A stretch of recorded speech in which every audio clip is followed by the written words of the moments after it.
Bonjour tout le monde, je suis Naomi Nagy, ou Nagy, ou Nodge. Je suis professeure de linguistique à l'Université de Toronto.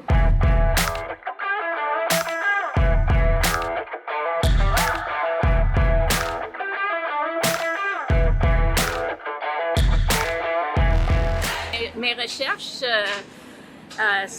se posent la question pourquoi est-ce que la variation existe dans la langue et qu'est-ce qui nous explique. Et en particulier, je m'intéresse dans la variation qui se passe dans les situations de contact. Donc, chaque locuteur dans une ville multilingue comme Paris ou comme Toronto est entouré de gens qui parlent d'autres langues. Et si on parle aussi un ou deux ou trois de ces autres langues, on va peut-être voir des influences entre les langues dans la manière de parler. Donc, si je parle français, vous pouvez sans doute entendre que je parle aussi anglais. Et quand on analyse la variation dans les situations multilingues, normalement, on pense d'abord aux ces effets de contact.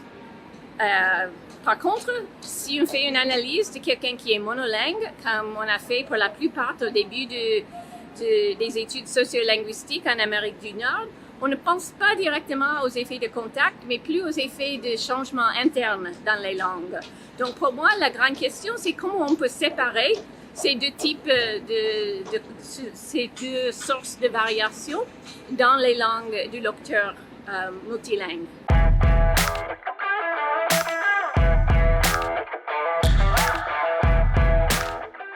Je suis à Paris pour le plaisir de parler français et d'avoir un peu de printemps parce que je viens de Toronto où il continue à neiger à la fin du mois d'avril.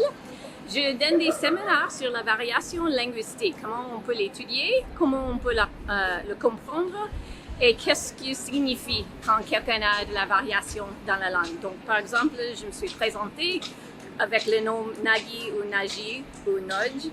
Et c'est parce que chaque personne dans ma famille a adopté une différente prononciation qui est, si je veux m'identifier plus avec mon père ou avec ma mère ou avec ma grand-mère, je dois adapter leur mode de parler. Donc ça c'est juste un exemple très simple.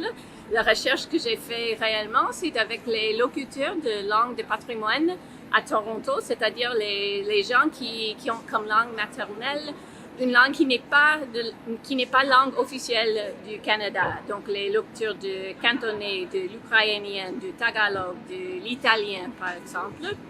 Et je suis ici pour donner des cours qui expliquent pourquoi il faut faire ce genre de recherche et qu'est-ce qu'on peut en apprendre.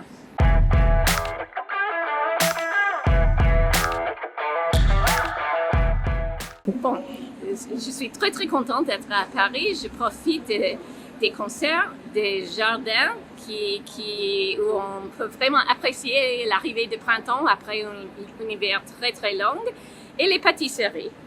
Et en plus, je suis très contente d'avoir les opportunités de faire des rencontres avec les étudiants et les professeurs de linguistique qui ont chacun une approche différente de la mienne. Donc, je peux en apprendre qu'est-ce qui est leur intérêt principal et leur méthodologie et comment ils sont différents de les miens. On essaie de trouver les modes d'intégrer les moyens de recherche pour mieux répondre aux questions parce que le plus qu'on peut attaquer une question de différentes directions, le mieux on va avoir une réponse qu'on peut croire, disons.